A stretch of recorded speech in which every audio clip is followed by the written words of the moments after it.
Today I'm speaking with Stacey Shubitz. Stacey is a parent, educator, wife, and author of the book Make the School System Work for Your Child with Disabilities. I'm Anita, a teacher of 18 years who's exploring what could be different in education at the moment if we come at it from a more human-centred lens. Stacey, I'm so grateful you're joining us here from Pennsylvania. I'm in Australia. It's such a unique conversation for us to be having, so thank you for being here. Absolutely. Thanks for having me. I'm really drawn to your story and really grateful for the work that you're doing to empower families navigating the school system. It's a really, really important role that you are playing. To start, what led you to write Make the School System Work for Your Child with Disabilities, and what do you hope that readers will take away from it? Sure. I wrote the book because I was living this life as a teacher and a mom and the parent of a child with disabilities as well as a chronic medical condition. And I feel like I have access to good healthcare, which is a privilege. And I also have access, given the work I've done in the world of literacy here in the United States, to some of this nation's leading experts in literacy. So if I have a question about phonemic awareness, I have someone to go to. If I have a question about dyslexia, I have someone to go to. I could go down the list, but you get the picture. And I felt like after my daughter had gone through elementary school and being an elementary educator, I felt like I had this knowledge. I had the knowledge from the before time of being a classroom teacher. And then when I had my parent knowledge, and those kind of like meshed and melded. And I was like, not everyone has access to the dyslexia expert. Maybe I can put together a book that will like take all these really smart people I know and bring all of their knowledge together and put it into a book that can help someone else have a guide to making it through those K through 6 years. Because when you are faced with, here in the United States, we call them IEP meetings. It's Independent Educational Program.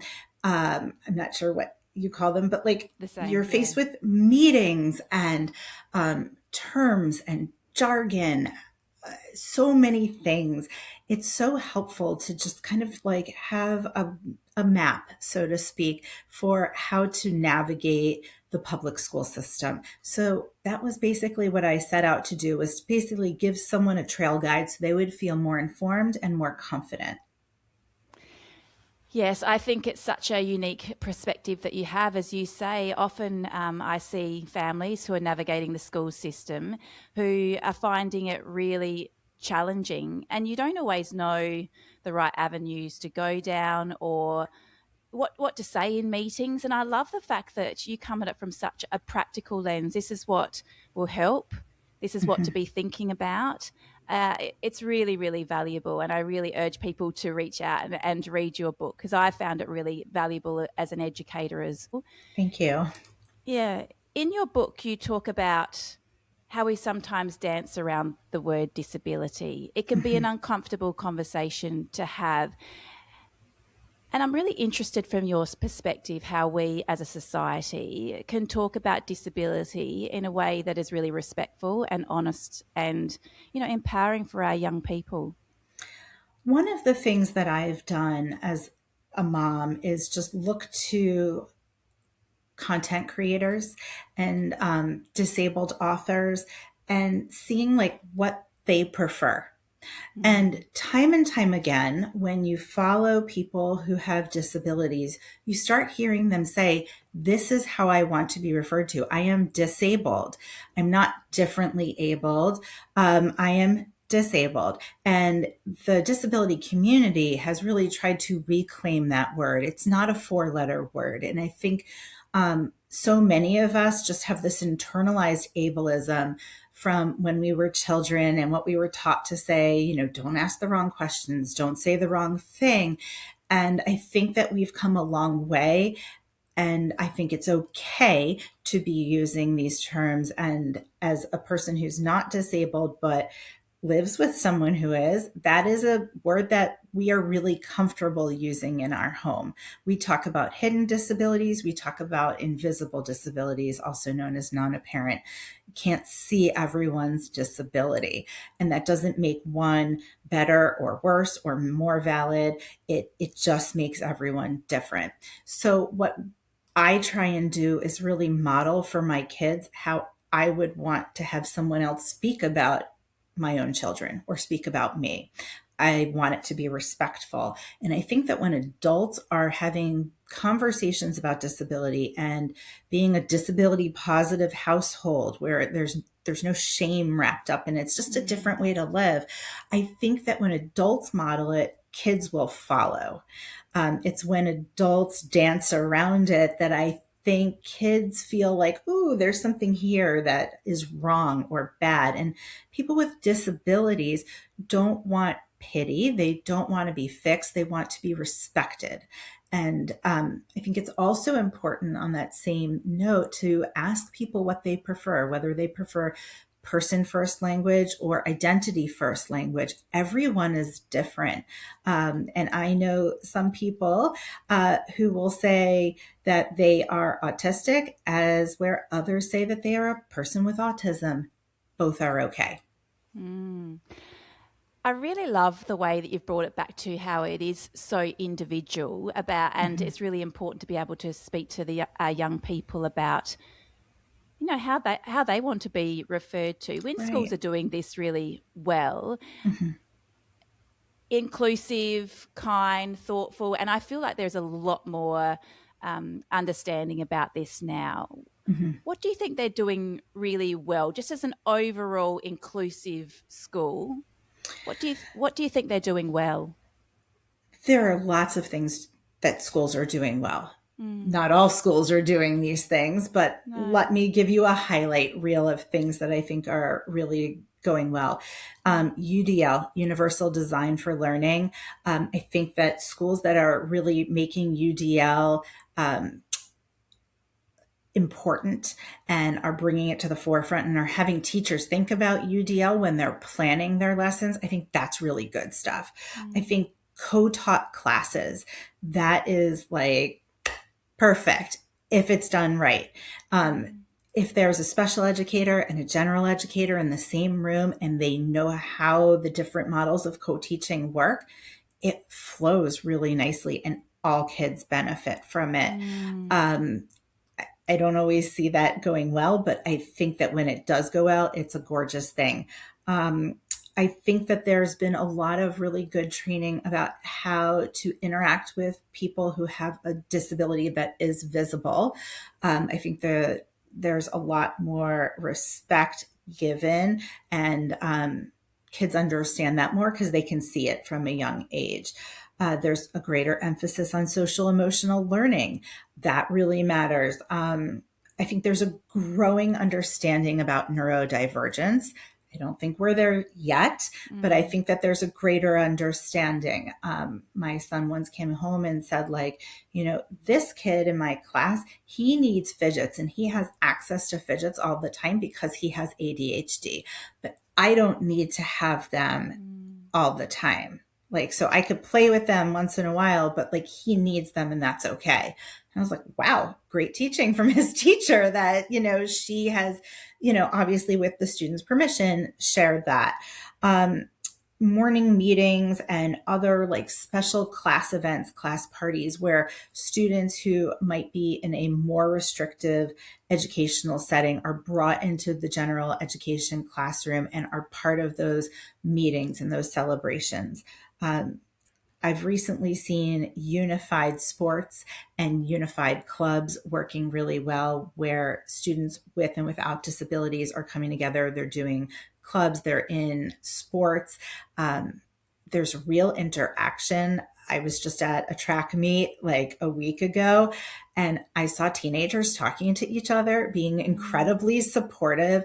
None of them had their phone. They're not allowed to have it out at the meet. And I was just so impressed at the camaraderie and all of the support that all students were giving to each other. It was really, really nice. So those are things that I think are going really well. I love the idea of, you know, that understanding and empathy towards other needs and, you know, that really inclusive way of interacting with each other. And we're all just in this together, like bringing everyone together as much as we Mhm. can, because we know how important that connection and sense of belonging is as well. Yeah. I'm interested for families who are just beginning to navigate the education system with a child Mhm. who needs additional support. What is something you wish someone had told you earlier? I just learned this in the past month. So I'm really like, wow, I wish I knew this earlier. Um, I don't know that I had time to do this when I was in the thick of things, but like really nerd out on what the law is, know what your rights are, and understand what kind of case law may have come to impact it. So I'm taking an advocacy class right now to become a special education advocate, because I'm just kind of feeling called to do that, not to abandon what I've been doing all these years, but just to kind of do something else. And so I'm taking this course and we are looking at some case law that has impacted the Individuals with Disability in Education Act, which we call IDEA. And I learned about this case, Andrew F. versus Douglas County School District. And I won't get into the specifics of it with you, but basically, our Supreme Court, which is 9 people, voted unanimously to basically up the standards and really push schools to have what they called appropriately ambitious goals for students who have IEPs. Mm. I mean, knowing that like schools just can't do the minimum because of this case, like that's something I did not know. I mean, obviously I knew like we have high expectations. We want goals that are appropriate, but like this case really made it so that people understood that like children's progress is paramount and they should be having ambitious goals. Did I have time back then? Probably not. So what I would say is um, know what the rules are for your local education agency, your school district, however your school system is governed, ruled, whether it's a state or a territory. Know what your rights are as a parent and what your child is entitled to, because knowing those rights, and it's a boring little book that here in the United States, I don't know what it looks like by you, but they hand it to Mm. you at the beginning of a meeting. You have to sign off that you've gotten it. But like, Ah. I did not read that whole thing cover to cover until much later on in my child's education career. I wish I had read that earlier. What I'm thinking as you're speaking there is just knowledge is power, isn't it? You know, the more we Absolutely. know, the better we can do to navigate, uh, you know, the school system. Because, you know, as an educator, you have a lot of children in your class, but you really are your child's number one advocate, aren't you? You are. It's something that we're kind of thrown into as parents. Um, and it's learning on the job, and it's the duck paddling with the feet, going underneath but looking super calm on the surface. There's a lot that's expected of parents if they're going to get their kids what they need. You cannot sit back and just hope that things are going to go well. I mean, sometimes they do go well. Like, I mean, I know right now my daughter's in high school now, so like we're in a different place, but things are going really well right now. That doesn't mean that I'm on vacation with this. Like, I'm still checking homework every day, finding out what's going on, reading the school bulletin, reaching out to teachers when necessary. But like, I feel like I'm almost on cruise control, but that took a lot of time to get to that. That was not the case in elementary school. We were not on cruise control. So it's a matter of being really present, understanding your child's Mhm. needs Needs. really. Yeah. How do you do that? What has been some things that you have done that have supported you with that, with understanding your own child? I think reading has been really important. Reading books about neurodivergence in particular has been very helpful for me. I come from this literacy background. So I know about learning disabilities and, um, I know dyslexia and dysgraphia, but like I didn't know that much about neurodivergence. And so I started reading more about it. And I think that that has helped me to become a better parent. Reading books written by disabled authors really matters. We often talk about own voices books as it relates to race, religion, sexuality, but there are own voices books in the disability world. And I think that reading those books, either by yourself or with your child, if it's appropriate, really can be very helpful. And I guess then you're developing, your understanding of knowing your own child's strengths and Right. where they need support as well, but also empowering, your child to really understand where they fit, what their needs are. How do Mm-hmm. you do that? How do you empower your child within the school system?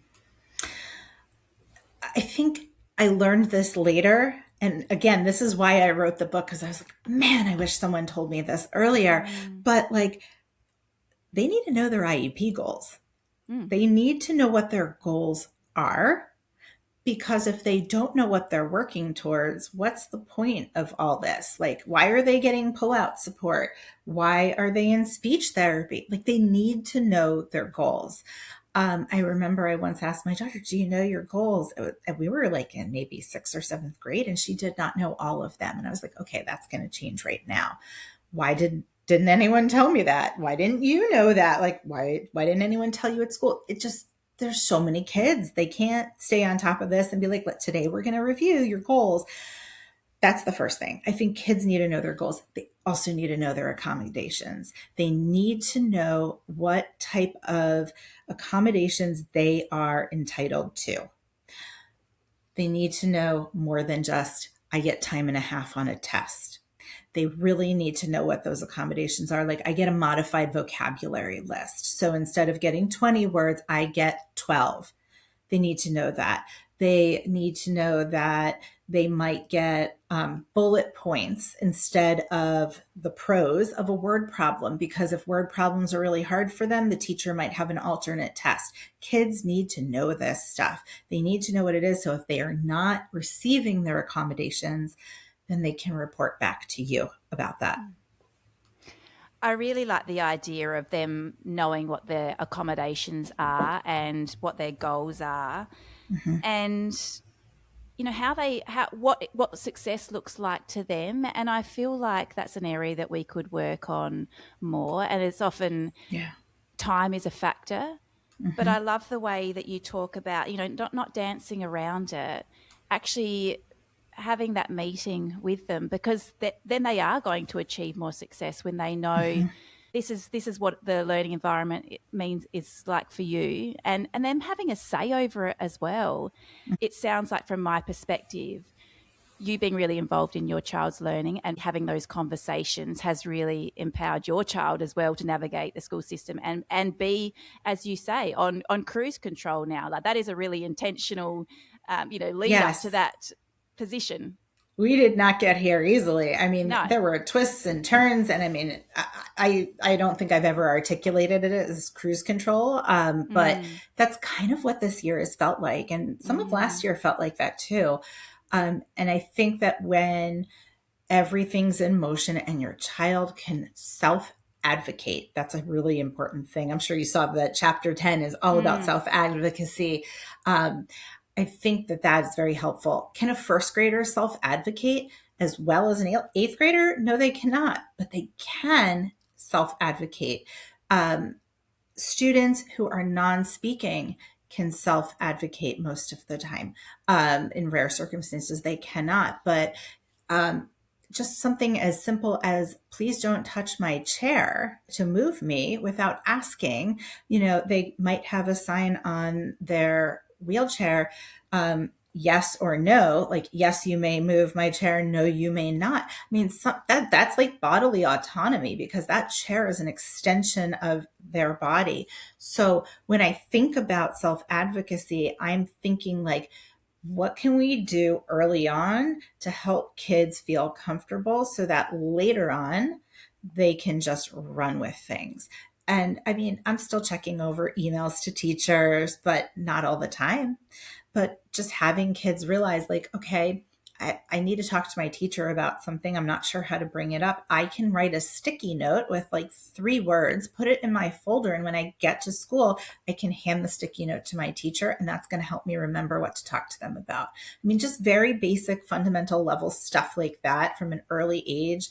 I think that's really empowering for kids. They can see that they can get something that they need when they do something to help themselves. And what I'm hearing is, you're empowering them to understand themselves Mm-hmm. really well, but you're also teaching them boundaries, Mm-hmm. giving them language and understanding, and also supporting them to emotionally regulate by setting those boundaries as well. Hey, don't please don't touch my chair. That Mm-hmm. allows them to not have, those times during the day where they are feeling frustrated and, things different, I guess, within that classroom. And that's really, Mm-hmm. really important. I'm interested to bring it back to a practical sense. If a parent is Yeah. walking into a meeting Mm-hmm. with their child's teacher or the school, Mm-hmm. what advice would you give them about how to approach that conversation? So my question to you is it like first meeting a teacher, or is it IEP meeting? I think we start with that first meeting. Just meet the teacher. So I think I don't know how every school district does it, but I know what we do here. Mm. In August, every kid gets a letter from their teacher if they are like K through 4, and then 5 through 6, you just log on to a system and find out who your teacher is. Mm. But in kindergarten through fourth grade, you get a note from your teacher. The first thing that I do once my child has read that note and I've read it is I start drafting an email to the teacher just to kind of set things up. Be like, hi, I'm looking forward to partnering with you this year. Maybe sharing a little bit, but not oversharing. Just, what's the best way to contact you? Mm. Do you prefer the school learning management system, or do you prefer email? Um, in rare occasions, a teacher might give you their cell phone number, but I don't think at first most are. But like having like a really partnership minded outreach that first time helps. So when you're going into school, you're thinking about like, this is my partner in education this year. I think being willing to listen and share openly is very helpful. I am from the mindset when I was a classroom teacher that I'd rather know more rather than less, because I can support kids when I know what's going on at home.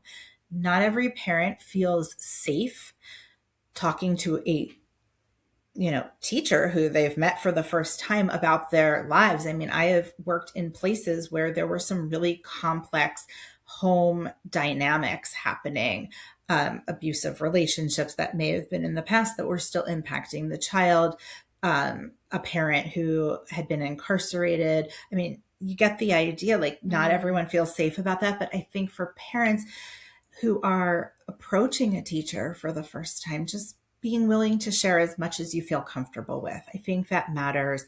Um, if you're nervous, bring someone with you. It could Mm. be a family member, a friend. I think a lot of teachers are meeting, or a lot of parents are meeting teachers for the first time at an like a back to school night, and that's like a lower stakes type of place. I think the teachers are more nervous than the parents are in that Mm. situation. But just, have someone with you if you really are feeling uncomfortable. There are parents who've had really negative experiences of their own as children in schools, and school can be a really uncomfortable place for them. And so I think teachers have to be very mindful of that. And sometimes we don't invite the parents in. Sometimes we might step out as an educator into the community in order to make a parent feel more comfortable. Yes, I love your conversation around it being a partnership. Mm-hmm. And, you know, because it really needs to be a team collective conversation. When they enter an IEP, what are your recommendations there? So now that I'm taking this advocacy training course, I think it actually really could be beneficial to have an advocate with you. If Mm, you are feeling overwhelmed, you don't know the law, you don't know your rights, and if you've had some negative back and forth with the school district or the administrator or the case manager, I think it's really helpful to have another person there with you, advocating for your child's needs and their best interests. Um, that can help. Not everyone can afford to hire an advocate. So bringing a family member or a friend who doesn't have as much like skin in the game, so to speak, like mm, they're not as invested if it's a friend, do that. There was a time that I remember going with my husband. I was like, you have to be at this meeting. And it's very rare that we both go to meetings. But there have been times I'm like, I need your backup. mm. And I think it really matters to have someone with you when you're feeling uneasy, because it's really important to stay professional in those IEP meetings. Um, there have been times I've wanted to cry and I've really had to hold it together. And if you have someone with you cheering you on and supporting you, it can be very helpful so that you can keep it together and then you can let go as soon as you walk out the school doors. Mm. I speak to many families who find those meetings really challenging, Yeah, intense and stressful. intense, stressful, Hmm. and it's just another layer of like having to advocate and ask questions when you don't necessarily know exactly how it works. Hmm. Do you have a set of non-negotiables that you kind of walk into or that meeting with, or what do you recommend? I think staying being able to stay calm is really important, but it's hard. Hmm. It is. Um, in hindsight is 2020. So there are things I really Mm. wish I could have done differently. One of the greatest things I wish I had done differently was bringing my daughter to those meetings early on, not Uh, having her sit through the whole thing, obviously, but like, mm, this is a real live human. This is my real life human. mm, And we're working together to help this real live person. If your child is not comfortable going to the meeting or you are not comfortable bringing them, have an FAQ sheet, like information about your child. You can create it together or you can just write up a really quick list, come in with that. I think language is really important. One thing that really gets my hackles up is when I hear IEP kids, special ed kids as a way to refer to children. Nope, they're children who have an IEP. This child receives special education. They are not a special ed kid. So when I hear language like that, and I rarely hear it where I am, our school district has been really excellent, but I have heard it in my work as a literacy consultant, and I've had to talk to people privately and be like, this is not necessarily the way that we want to be speaking in front of children. mm, Um, I'm trying to think of what else are non-negotiables. Um, Another one is gen ed, like general education, versus regular ed or reg ed, as I sometimes hear it referred to. Well, no, it's general education. Regular ed is implying that whatever special education is irregular. That's a disconnect for me. So language is really big for me, and it's not about being picky. It's about showing respect. Um, I think those are my biggest non-negotiables. mm. Yeah, I think that's really helpful. I want to sort of segue now into belonging.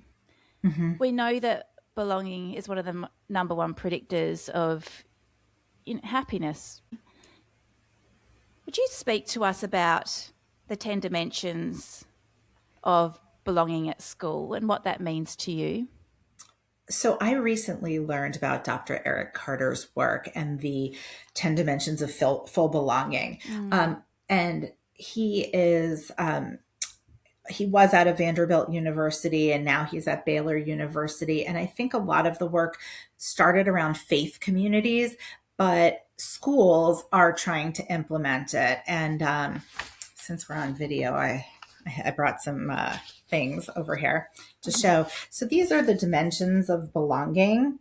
And it's on this lovely little wheel. And on the outside of belonging's at the center. And on the outside, it goes from choosing, investing, yielding, committing, and flourishing.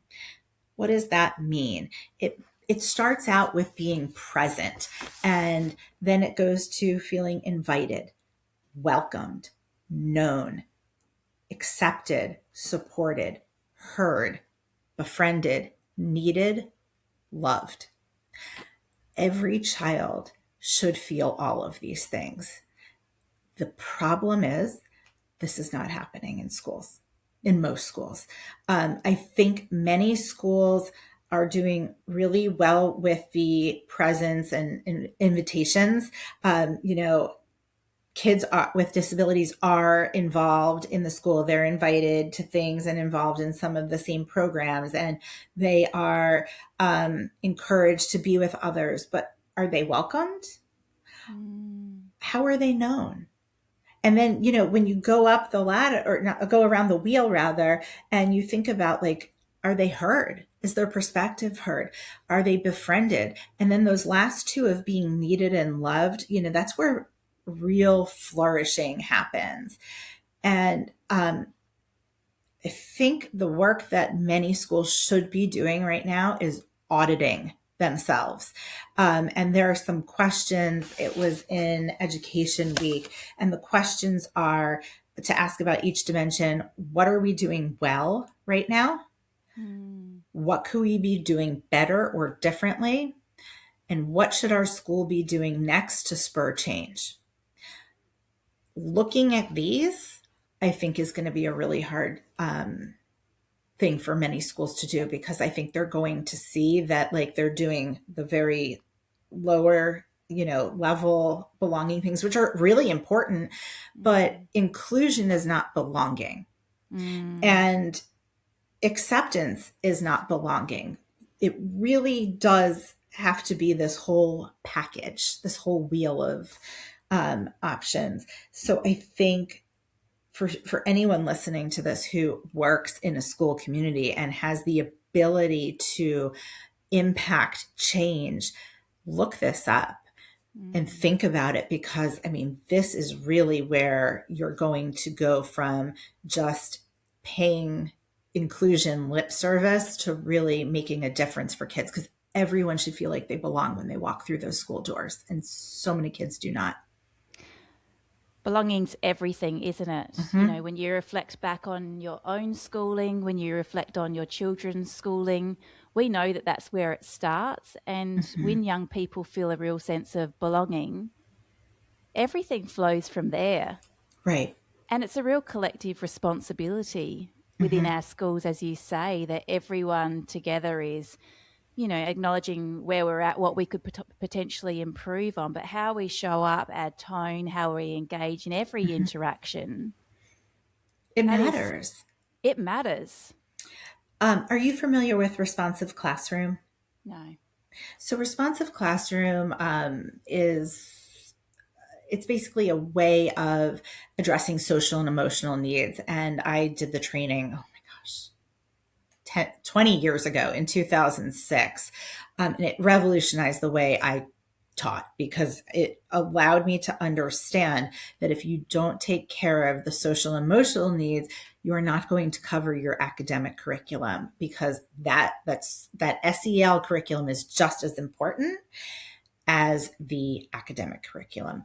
And so I feel like any teacher who might be using responsive classroom or something similar, you can do this in your class, because your classroom door, for elementary school teachers, if you're teaching all the subjects, you've got your kids all day. You can do this work on your own. It's better if it's systemic in your school, but like teachers can make those changes by like having their room operate in a different way that's very, very student-centered and respectful for all kids.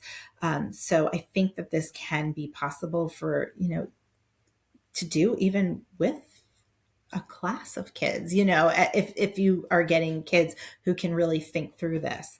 But at a very bare minimum, I think a teacher can look and say, I can change my classroom and make this a place where everyone belongs, and not just put that on a poster, but really mean it. Mm. That, yeah, that really meaning it, being authentic and genuine in that environment you create. It's so important. And I think if we Mm-hmm. strip it back to what is the purpose of schools, as you say, it is supporting young people with their well-being alongside the academics, and they both go together. But Right. I 100% agree with you that that well-being, emotional language, that's connection. That's where we start. Yeah. If there's one thing that you would like to leave us with today, what would it What be? is it? Mm, Oh, that is a loaded question.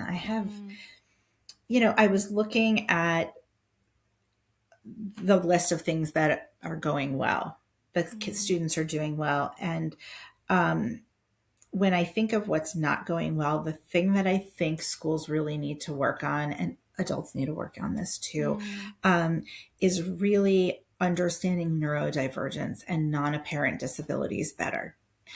Um, because I feel like because something's hidden, we don't recognize it as much. It's considered not as significant by some people. And I think that having a more open conversation about that is going to spur real change and be impactful for kids.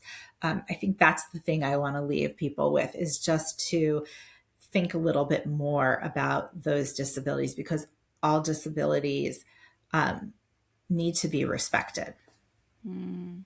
And I think, again, it comes back to that, knowledge is power. And I think that's what your Mm-hmm. book does. It empowers people to be able to feel more confident with navigating the school system, to create an experience for their child where they feel like they really Yeah. understand themselves and can flourish. And, it's just so Mm-hmm. heartening to hear the work that you have done to get to the point that you are today. And I'm so grateful for your wisdom and expertise and being able to share that knowledge with us.